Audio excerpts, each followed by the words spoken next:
Acts chapter 22. Brothers and fathers, listen to the defense that I now make before you. When they heard him addressing them in Hebrew, they became even more quiet.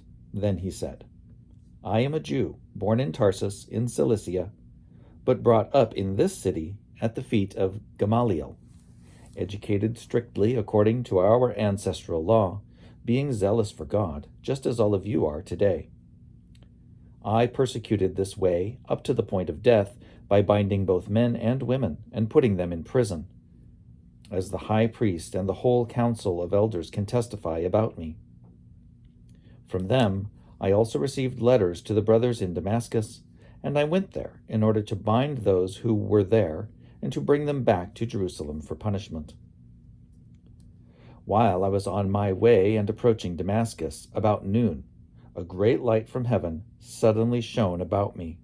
I fell to the ground and heard a voice saying to me, Saul, Saul, why are you persecuting me? I answered, Who are you, Lord? Then he said to me, I am Jesus of Nazareth, whom you are persecuting. Now those who were with me saw the light, but did not hear the voice of the one who was speaking to me. I asked, What am I to do, Lord? The Lord said to me, Get up and go to Damascus. There you will be told everything that has been assigned to you to do. Since I could not see because of the brightness of that light, those who were with me took my hand and led me to Damascus. A certain Ananias, who was a devout man according to the law, and well spoken of by all the Jews living there, came to me, and standing beside me, he said, Brother Saul, regain your sight. In that very hour I regained my sight and saw him. Then he said, The God of our ancestors has chosen you to know his will, to see the righteous one, and to hear his own voice. For you will be witness to all the world of what you have seen and heard. And now, why do you delay?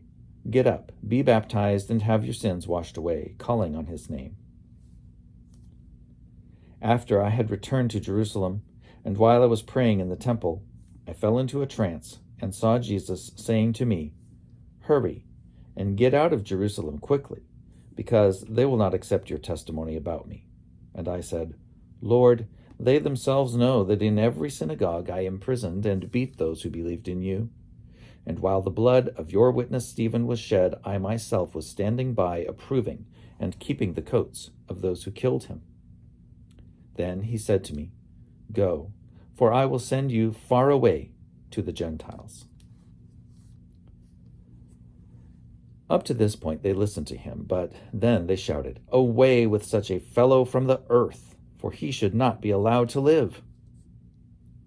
And while they were shouting, throwing off their cloaks, and tossing dust into the air, the tribune directed that he was to be brought into the barracks and ordered him to be examined by flogging to find out the reason for this outcry against him.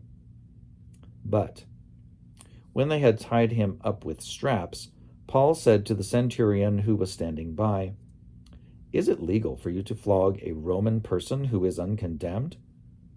When the centurion heard that, he went to the tribune and said to him, What are you about to do? This man is a Roman.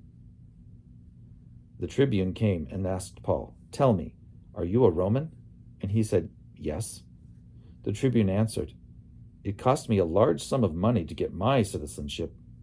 Paul said, But I was born a Roman. Immediately those who were about to examine him drew back from him, and the tribune also was afraid, for he realized that Paul was a Roman and that he had bound him. Since he wanted to find out what Paul was being accused of by the Jews, the next day he released him and ordered the chief priests and the entire council to meet. He brought Paul down and had him stand before them.